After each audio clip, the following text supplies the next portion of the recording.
Dinner यानी कि हम यहाँ पर बात करने वाले हैं वो भी आप सभी के फेवरेट शो लक्ष्मी निवास की कहानी के बारे में, जहां पर अब आप देखेंगे राधिका खोलेंगी विलन राज बुंदेला का राज। वो कहते हैं ना कि यहाँ पर इंसान अपने काले कर्मों को चाहे कितना भी छुपा ले, लेकिन ऊपर वाला आपकी पोल कभी ना कभी खोल ही देता है। कब तक यहाँ पर खैर मनाते राज बुंदेला अपनी माँ को यहाँ पर अपने साइको पने की वजह से उन्होंने कैद में रखा हुआ था, और यहाँ पर ना जाने कितने पहरे भूमिका पर लगाए। पहले तो भूमिका पर यहाँ पर अपना प्रेम जाल का जादू चलाया, लेकिन जैसे ही भूमिका से शादी हुई, भूमिका को यहाँ पर पूरी तरीके से हर चीज से दूर कर दिया। यहाँ तक कि उसके कॉलेज जाने और कॉलेज के लोगों से उसके बातचीत करने पर भी रोक लगा दी। राधिका यहाँ पर ये सारी चीजें नोटिस कर भी रही थी, तो वो काफी ज्यादा उसे अजीब लग रहा था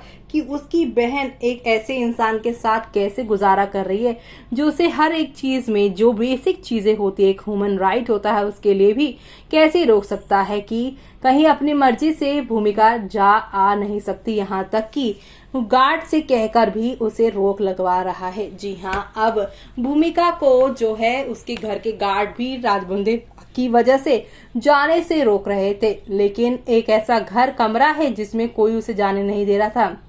लेकिन उस कमरे का राज यहाँ पर राधिका खोलती नजर आएंगे और बताएंगी कि राज बुंदेला यहाँ पर कैसा एक साइको इंसान है और उसने अपनी माँ को मार दिया था। जी हाँ, वो एक साइकोटिक इंसान है और वो यहाँ पर ये सारी चीजें क्यों कर रहा है, ये सारी बातें राधिका जो है भूमिका को बताने वाली है कि बचपन में यहाँ पर उसके पिता जिस तरीके से उसकी माँ को मारते थे, तो यहाँ पर अपने पिता के अगेंस्ट जाने की बजाय अपने पिता जैसे ही राज बुंदेला बन गया है। यानी कि बचपन में जो कुछ भी उसने गलत देखा उससे वो गलती की ओर ही चला गया, उसने उससे कुछ सही नहीं सीखा।